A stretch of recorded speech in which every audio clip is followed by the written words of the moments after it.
Rachel Morgan still remembers that afternoon very clearly. She was 17 years old. The weather in Seattle felt cold and damp after the season's first rain. Rachel held an old laptop tightly in her arms as she hurried home along the familiar street. The computer was far from new. The corners were scratched, the keyboard looked worn out, and the battery could barely last a few hours. But to Rachel, it was something she had worked for over many exhausting months to buy on her own. After school every day, she worked part-time at a small cafe near campus. Some nights, she did not finish until it was completely dark outside. Other times, she was so exhausted that she fell asleep over her homework at the kitchen table. All of it, just to slowly save enough money for her very first laptop. And during the entire walk home that afternoon, Rachel had truly been happy. She imagined herself placing the laptop on her desk and proudly telling her parents, "I bought it myself." But the moment she stepped into the front yard, Rachel suddenly stopped walking. Right there on the porch was Daniel, laughing loudly beside a brand new black and red sports bicycle that still had plastic wrapping attached to it. Her father stood nearby with a proud smile on his face. Her mother kept taking pictures of Daniel with her phone. The entire front yard felt lively, almost like a small celebration. And Rachel, she simply stood there quietly by the gate, holding her old laptop tightly against her chest. The happiness inside her suddenly felt very small. Have you ever felt incredibly proud of yourself for finally achieving something on your own, only to realize, in a single moment, that your happiness did not seem important to anyone else? Every morning, Rachel woke up very early just to finish her homework before school started. After classes ended, she would quickly change out of her uniform and rush to the small cafe a few blocks away to work until late at night. The job was not extremely difficult, but it was exhausting enough for a 17-year-old girl trying to balance school while keeping her grades high. Some days, the Seattle rain poured heavily. Rachel still stood outside at the bus stop, hugging her backpack for nearly 30 minutes, just to save a few dollars instead of taking a taxi. Some nights after finishing her shift late, she quietly sat in the corner of the cafe studying alone while almost everyone else had already gone home. Rachel rarely bought anything for herself, no new clothes, no weekend outings, no hanging out with friends like other students her age. Every dollar she earned was carefully placed into a small box hidden beneath her bed, because Rachel truly believed that, if she worked hard enough, life would slowly become better little by little. And maybe the saddest part was not that she had to work so hard on her own. It was the feeling that all of her growth, discipline, and quiet sacrifices happened so silently, that no one in her family ever really noticed them. Rachel did not want a laptop just to keep up with her friends. She truly needed it for her education and for her future. At school, Rachel often stayed late at the library just to use the old computers that were always slow and unreliable. Sometimes, right after finishing an assignment, the system would suddenly crash and all of her work would disappear. At home, the family computer was almost always being used by Daniel. He spent hours playing games, watching videos, or talking with friends in the living room. Rachel never argued about it. She simply waited quietly until late at night, after everyone had gone to sleep, before finally sitting down to finish her homework as quickly as possible. Some nights she typed so softly because she was afraid of making too much noise and disturbing the family. Rachel understood one thing very clearly. If she wanted a chance to build a different future for herself, she would have to study harder and work harder than everyone else. To Rachel, that laptop was not simply an electronic device. It felt like the very first opportunity she had ever created entirely on her own, something that could help her study, apply for scholarships, and slowly build a future through her own effort and ability. Daniel had won a small bicycle race at school just a few days earlier, and their parents wanted to reward him with something special. The whole family drove to a huge sports store in downtown Seattle. Daniel moved excitedly from one section to another, trying out the newest sports bicycles displayed beneath the bright showroom lights. Rachel's father stood beside him with obvious pride, occasionally laughing loudly as the sales staff introduced expensive professional racing models. Her mother kept taking pictures of Daniel on her phone, treating the day as if it were a truly unforgettable family moment. The atmosphere felt almost like a small celebration. Daniel laughed constantly. Her parents did too. And in that moment, Rachel realized it had been a very long time since she had seen her family this happy together. She still stood beside them. She still smiled along naturally. But deep inside, Rachel slowly began to understand that in this family, the moments of pride and excitement always seemed to belong to Daniel first. While Daniel excitedly tested the new sports bicycle in the middle of the store, Rachel quietly stood behind him, staring at the price tag hanging beside it. She froze for a few seconds the moment she saw the number. That amount of money was almost equal to everything Rachel had spent nearly an entire year saving just to buy an old laptop for school. Daniel was still smiling happily. Her parents were too. The sales staff kept praising how perfect the bike was for Daniel, saying it would help him improve and perform even better in future competitions. Then Rachel's mother smiled naturally and said something that quietly broke her heart.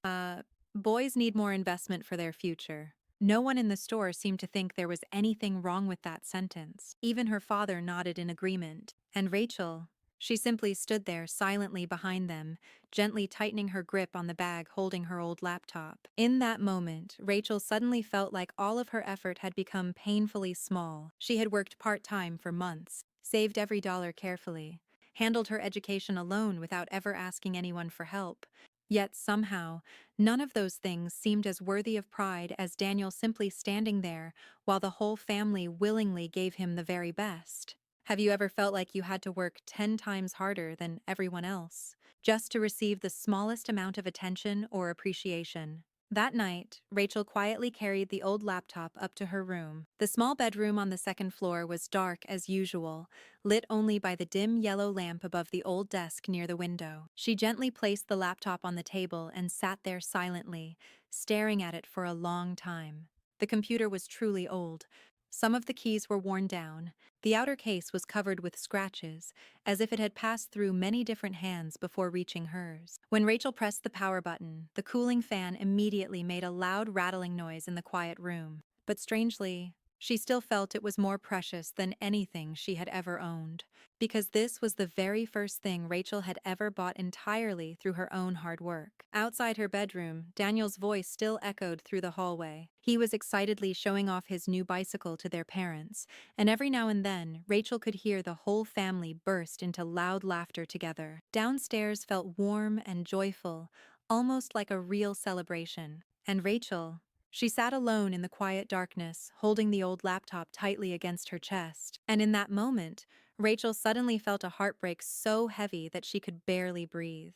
Not because the laptop was old, not even because Daniel had received something far more expensive, but because for the first time she realized all of her quiet effort and sacrifice seemed to have gone completely unseen by her own family. Rachel lowered her head slightly and tried to continue opening her lessons on the flickering screen, but at some point her eyes had already turned red, without her even noticing. That night, Rachel barely slept at all. The old laptop sitting in front of her kept making a soft, rattling fan noise in the quiet room. Rachel remained at her desk, silently working on homework beneath the faint yellow light beside the window. Outside, the Seattle rain had started falling again, and downstairs, the laughter of Daniel and their parents still drifted up clearly from time to time.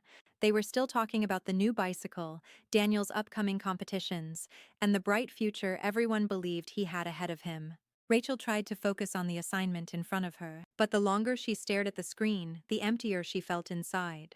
She had worked so hard, truly so hard, working part-time jobs, saving every dollar, taking care of her education and future entirely on her own, without ever asking her family for anything. And yet, for the first time, Rachel began asking herself, did any of those efforts really matter to anyone at all? She slowly lifted her head and looked at her faint reflection in the rain-covered window, gently wrapping her arms around herself. And in that moment, Rachel felt lonelier than she ever had before, as if no matter how hard she tried.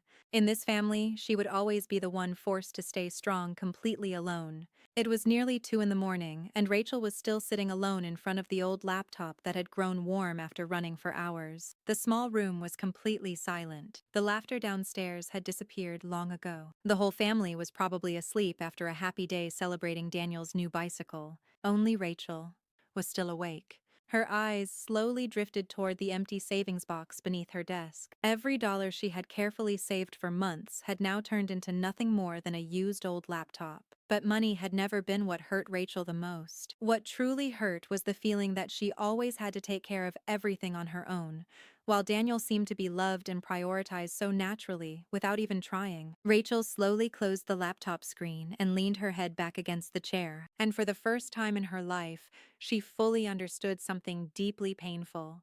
In this family, her needs always came second, her dreams always seemed smaller, and her efforts were always easier to forget. And maybe the saddest part of all was, Rachel had already started getting used to it a long time ago. Have you ever felt like you were the one forced to grow up earlier than everyone else? Always the one quietly trying harder, enduring more, simply because deep down you knew no one would truly stand behind you. If you understand that feeling, then maybe you will understand Rachel Morgan a little more in the stories still to come. Because that old laptop at 17 years old was only one of many moments that slowly made Rachel realize her true place inside the Morgan family. Before going to sleep, Rachel quietly stood up and turned off the old desk lamp beside the window. The room quickly faded into a heavy, silent darkness. She lay down on her bed, pulled the blanket close to herself, and stared at the ceiling for a long time without moving. Outside, the Seattle rain continued falling softly through the night. The old laptop still sat on the desk, its tiny screen light flickering faintly in the dark room. Rachel kept thinking about how she had felt while carrying that computer home earlier that afternoon. At that moment, she had truly been happy. She had imagined her parents being a little surprised, maybe even a little proud, when they realized their daughter had worked part-time and bought something for herself entirely through her own effort. But in the end, no one really asked her about the laptop. No one asked how hard she had worked to afford it. All of the attention that day had gone to Daniel and his new bicycle. And Rachel, it felt as though no one had even noticed her small moment of happiness. And what hurt Rachel the most was this. Even while feeling deeply sad, she still tried convincing herself that she should not be selfish, that Daniel deserved to be happy, that maybe their parents were simply more worried about her younger brother. But the more she tried to comfort herself that way, the more her heart hurt. Because deep down, Rachel was still only a 17-year-old girl who desperately wanted her family to feel proud of her, even just once. That night, Rachel slowly turned toward the wall and quietly cried alone in the darkness, not because of the old laptop, but because for the very first time, she truly felt alone inside her own home. And if you understand that feeling, then perhaps you will understand Rachel Morgan even more in the next stories about the Morgan family.